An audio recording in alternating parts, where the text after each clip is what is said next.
1915 में north Korea के एक छोटे से गांव टोंग कोंग में एक बच्चा पैदा होता है जिसका नाम रखा जाता है चंग जू यांग। चंग एक ऐसी फैमिली में पैदा होता है जो कि बिल्कुल ही गरीब होती है। चंग की फैमिली हर दिन लोगों के खेतों में घंटों तक काम करती है और इतनी मेहनत करने के बावजूद भी वो सिर्फ इतना ही कमा पाते हैं कि शाम को खाने के लिए कुछ खरीद सके। दोस्तों चंग जब थोड़ा बड़ा होता है और स्कूल जाने लगता है तो उस टाइम पे उसका सिर्फ एक ही ख्वाब होता है कि वो बड़ा होकर एक स्कूल टीचर बनेगा, लेकिन शायद किस्मत को कुछ और ही मंजूर होता है। उनके घर की इकोनॉमिक कंडीशन पहले से भी वर्ष हो जाती है और इसी वजह से चंग को 14 साल की उम्र में स्कूल छोड़ना पड़ता है और वो भी अपने बाप के साथ खेतों में काम करना शुरू कर देता है। वो दिन में 15 घंटे तक काम करता है। वो चावलों की काश्त करता है, जानवरों की देखभाल करता है, लेकिन फिर भी वो सब इतना ही कमा पाते हैं कि मुश्किल से 2 टाइम पे खाना खा सके। दोस्तों यही बच्चा फिर आगे जाके 1 लाख करोड़ की कंपनी खड़ी करता है जिसे आज आप हुंडई के नाम से जानते हैं। आखिर ये सब कैसे हुआ? दोस्तों जानेंगे इस फेलियर्स, रिजेक्शंस, थ्रिल और फिर फाइनली रैग्स टू रिचेस की कहानी के बारे में इस वीडियो में।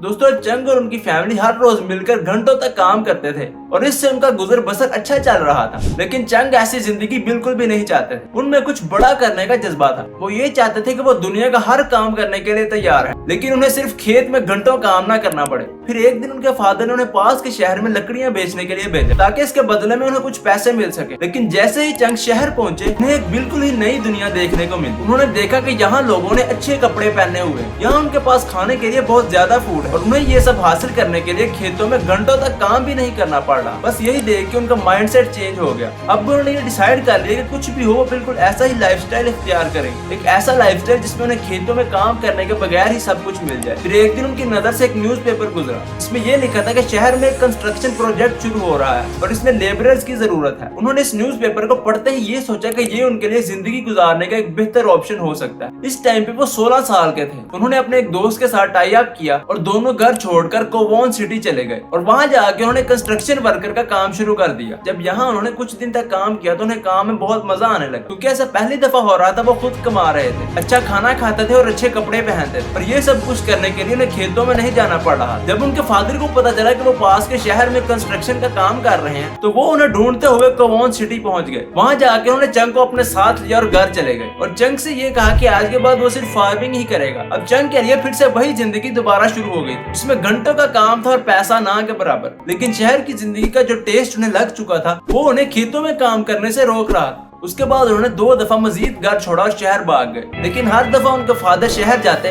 उन्हें कान से पकड़ के वापस लाते और खेतों में काम करने के लिए छोड़ देते। लेकिन उनका विजन बहुत बड़ा था, वो कहाँ खेतों में काम करने वाले। जब वो 18 साल के हुए तो एक मरतबा फिर उन्होंने अपना घर छोड़ दिया, लेकिन इस दफा वो कोवोन की बजाय सियोल सिटी गए और वहां जाकर उन्होंने फिर से एक दफा कंस्ट्रक्शन लेबर का काम शुरू कर दिया। उसके बाद उन्होंने एक फैक्ट्री में भी काम किया। फिर उन्हें बॉक्सिंग राइस स्टोर में डिलीवरी बॉय की जॉब मिल गई। वहाँ उन्होंने इतनी ईमानदारी और लगन से काम किया कि स्टोर के मालिक ने उन्हें 6 महीने में ही डिलीवरी बॉय से अकाउंटेंट के रैंक में प्रमोट कर दिया। फिर अचानक से उस स्टोर के ओनर बीमार हो गए और उन्होंने ये फैसला किया कि अब से पूरे स्टोर को चंग ही संभालेंगे। पूरे स्टोर का इंचार्ज बनने के बाद चंग ने मजीद मेहनत करना शुरू कर दी, जिसकी वजह से उनका बिजनेस तेजी से ग्रो हुआ। अपनी कम प्राइस और क्वालिटी राइस की वजह से उनका स्टोर जल्द ही पूरे शहर में मशहूर हो गया। अब सब कुछ बेहतरीन चल रहा था, लेकिन फिर वर्ल्ड वॉर 2 शुरू हो गई। उस टाइम पे कोरिया जापान रूल के अंडर आता था। जापान गवर्नमेंट ने एक पॉलिसी निकाली जिसे राइस रेशनिंग सिस्टम कहते हैं और इस पॉलिसी के मुताबिक उन्होंने तमाम राइस सेलर्स को बैन कर दिया और पूरे कंट्री में मौजूद राइस स्टोर पे खुद कब्जा कर लिया। और ऐसा इस वजह से किया कि जब उनकी आर्मी जंग लड़ रही होगी तो उस टाइम पे उन्हें और उनकी आर्मी को फूड शॉर्टेज की प्रॉब्लम फेस ना करनी पड़े। अब चंग का बना बनाया बिजनेस ठप हो गया। अब चंग दोबारा से एक होमलेस जॉबलेस आदमी बन चुका था और एक ऐसा आदमी बन चुका था जिसके पास खाने के लिए भी कुछ नहीं। लेकिन इतने साल शहर में काम करने के बाद उसने शहर में कुछ कनेक्शंस बना लिए। अब क्योंकि पहले ही उनके साथ एक दफा हाथ हो चुका था तो उन्होंने ये डिसाइड किया कि अब वो एक ऐसा बिजनेस करेंगे जिसमें गवर्नमेंट की इंटरफेरेंस ना हो, लेकिन बिजनेस स्टार्ट करने के लिए पैसे की जरूरत। तो उन्होंने एक बैंक से लोन लिया और कार रिपेयरिंग का बिजनेस शुरू किया। इस बिजनेस के शुरू से ही उन्होंने मेहनत और ईमानदारी से काम किया, जिसकी वजह से उनके गराज को फेम मिली और वहाँ कस्टमर्स आना शुरू हो गए। अब सब कुछ ठीक चल रहा था कि एक दिन गराज में शॉर्ट सर्किट हुआ, गराज में आग लग गई और सब कुछ जल के राख हो गया। और जिस टाइम पे ये आग लगी उस टाइम पे उस गराज में कस्टमर्स की कार भी मौजूद। अब चंग को कस्टमर्स की कार के पैसे कंपनसेट करना थे। जो पैसा लेके ये बिजनेस खड़ा किया था उसका लोन भी रीपे पे करना था और एम्प्लॉयज की सैलरीज भी देनी थी। अब पास कुछ भी नहीं था, बिजनेस जल के राख हो चुका था, लेकिन फिर भी विजन बहुत बड़ा था। इस टाइम पे भी उन्होंने गिव अप करने की बजाय एक मरतबा फिर से लोन लिया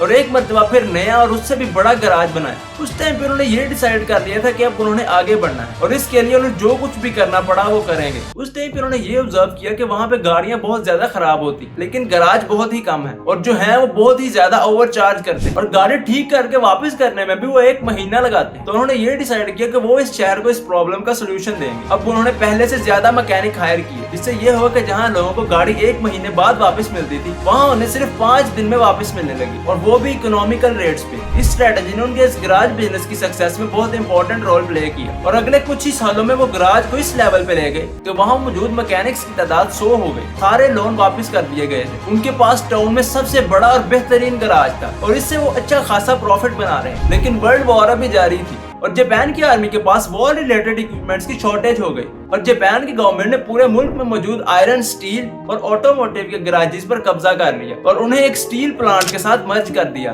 ताकि उनकी आर्मी की शॉर्टेज को पूरा किया जाए। अब चंद का सालों की मेहनत से खड़ा किया हुआ बिजनेस एक झटके में उनसे छीन लिया गया। वो एक मरतबा फिर जीरो पे आ गए। लेकिन इस टाइम पे उन्होंने गराज बिजनेस के दौरान कुछ सेविंग्स की थी और उनके लिए एक नया बिजनेस बनाया और उसे खड़ा करना अब एक आम सी बात बन चुकी थी। लेकिन अब उन्होंने ये डिसाइड कर लिया था कि अब बिजनेस वो तब ही करेंगे जब ये वॉर खत्म हो जाएगी और हालात सेटल हो जाएंगे। दोस्तों फाइनली वॉर खत्म हो गई और उसके साथ जापान का रोल भी खत्म हो गया। नॉर्थ कोरिया पर सोवियत यूनियन ने कब्जा कर लिया और साउथ कोरिया पर अमेरिका। जब उन्होंने ये देखा कि अब चीजें सेटल हो चुकी हैं, तो वो सियोल वापस आए और आगे एक नया गराज शुरू कर दी और उस गराज का नाम हंडई ऑटो सर्विसेज रखा और हंडई का मतलब होता है मॉडर्न। यूएस ने ये डिसाइड किया कि वो साउथ कोरिया का इंफ्रास्ट्रक्चर दोबारा बनाए और चंग को यूएस के इस फैसले में एक अपॉर्चुनिटी नजर आई। अगरचे ना तो उनके पास कंस्ट्रक्शन का कोई एक्सपीरियंस था और ना ही उनके पास कंस्ट्रक्शन से रिलेटेड काम करने वाले लोग, लेकिन उनमें कंस्ट्रक्शन से रिलेटेड एक पैशन था और ये पैशन उनमें तब डेवलप हुआ था जब वो एक कंस्ट्रक्शन लेबर हुआ करते थे। 1931 में उन्होंने हंडई सिविल वर्क्स के नाम से एक कंपनी शुरू की और इन्हें शुरू में छोटे प्रोजेक्ट्स और फिर 1950 तक बड़े प्रोजेक्ट्स मिलने लगे। अब ये कंपनी एक अच्छी पीक पे पहुंच चुकी थी और तेजी से प्रोग्रेस कर रही थी। लेकिन फिर 1950 में ही साउथ कोरिया ने नॉर्थ कोरिया पे अटैक कर दिया और जंग एक मरतबा फिर से शुरू हो गई।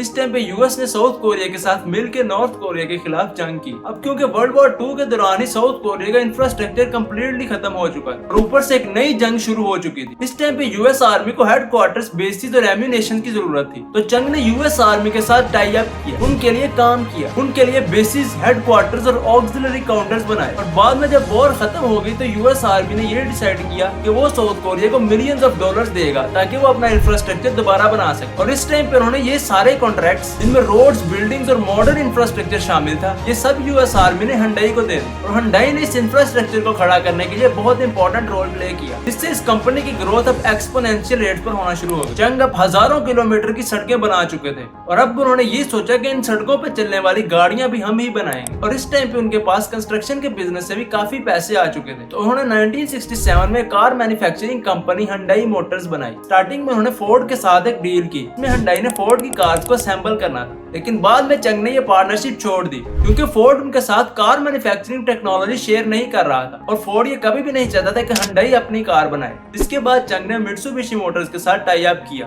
और मित्सुबिशी मोटर ने हंडई के साथ कार मैन्युफैक्चरिंग टेक्नोलॉजी शेयर कर दी। अब हंडई अपनी कार बना सकती थी और उसे अपने नाम पे सेल कर सकती थी। उस टाइम पे कोरियन गवर्नमेंट ने एक पॉलिसी बनाई जिसमें उन्होंने ये कहा कि कोरिया में एक ऐसी कार बननी चाहिए जो कि जनरल पब्लिक के लिए हो और वो अफोर्डेबल हो और उसमें सारे पार्ट्स मेड इन कोरिया ही हो। इसके अलावा उन्होंने कार की इंपोर्ट्स पे पाबंदी लगा दी। चंग को इसमें भी एक अपॉर्चुनिटी दिखी और उन्होंने थोड़े टाइम में एक ऐसा प्लांट एस्टेब्लिश किया जो कि एक ऐसी कार बनाएगी जिसमें ये सारी कैरेक्टरिस्टिक्स मौजूद हो और उस प्लांट ने फाइनली एक कार बना दी जिसका नाम था पोनी। ये कोरिया की पहली मेड इन कोरिया कार थी क्योंकि ये अफोर्डेबल, रिलायबल और रोड्स फ्रेंडली थी। इस वजह से इस कार को मैसिव सक्सेस मिली।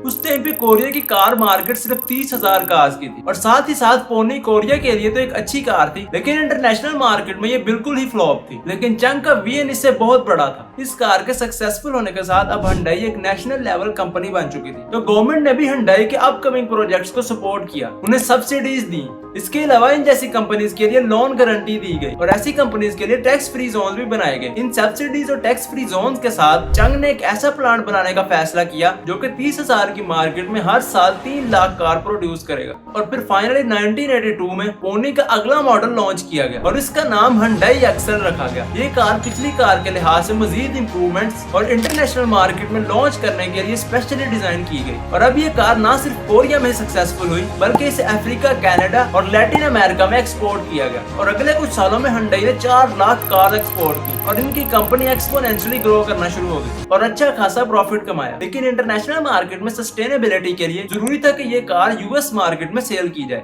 और जब चंग ने यूएस मार्केट को एनालाइज किया, उन्होंने ये देखा कि यूएस की कंपैक्ट कार की मार्केट जापानीज के पास है और मिड और लार्ज कार की मार्केट में यूएस खुद डोमिनेट कर रहा है। इसके अलावा कार को यूएस में लॉन्च करने की कुछ लीगल रिस्ट्रिक्शंस भी हैं। तो फाइनली उन्होंने ये डिसाइड किया कि वो सब कंपैक्टेबल कार के साथ यूएस मार्केट में एंट्री लेंगे। उन्होंने अपने लीगल डॉक्यूमेंटेशन भी पूरी की और इस कार को एक ऐसी प्राइस पे लॉन्च किया कि जिस प्राइस में लोग सेकंड हैंड कार लेते हैं। तो उन्होंने ये डिसाइड किया कि हम सेकंड हैंड कार लेने की बजाय नई कार लें। इस तरह यूएस मार्केट में इस कार की सेल्स बूम कर गई। सिर्फ 1987 में ही Hyundai ने 2,60,000 कार्स बेची और टॉप सेलिंग मल्टीनेशनल कंपनी बन गई। अब चंग की एज 72 ईयर्स हो चुकी है। तो उन्होंने ये डिसाइड किया कि अब वो Hyundai से रिटायरमेंट लेंगे। दोस्तों, अब Hyundai को चंग की फैमिली मैनेज करती है और 2022 में उन्होंने पूरी दुनिया में 40 लाख कार्स बेची। और आज Hyundai का नेटवर्क सिर्फ Hyundai मोटर्स तक लिमिटेड नहीं है बल्कि Hyundai real estate, Hyundai IT, Hyundai heavy industries जैसी टोटल 42 कंपनीज मौजूद है। और ये सब उस बच्चे की मेहनत है। उसने खेतों में काम करते हुए ये सोचा था कि उसने ऐसी जिंदगी नहीं गुजारी और उसने कभी नहीं हार मानी और पैशन के साथ आगे बढ़ता गया। वैसे दोस्तों, आपको Hyundai की ये स्टोरी कैसे लगी कमेंट्स में जरूर बताइएगा। चलिए दोस्तों, आज के लिए इतने। अगर वीडियो इन्फॉर्मेटिव लगी हो तो लाइक सब्सक्राइब जरूर कीजिए और अगर आप ऐसा प्रीमियम कंटेंट मजीद देखना चाहते हैं तो यहाँ पे क्लिक कीजिए।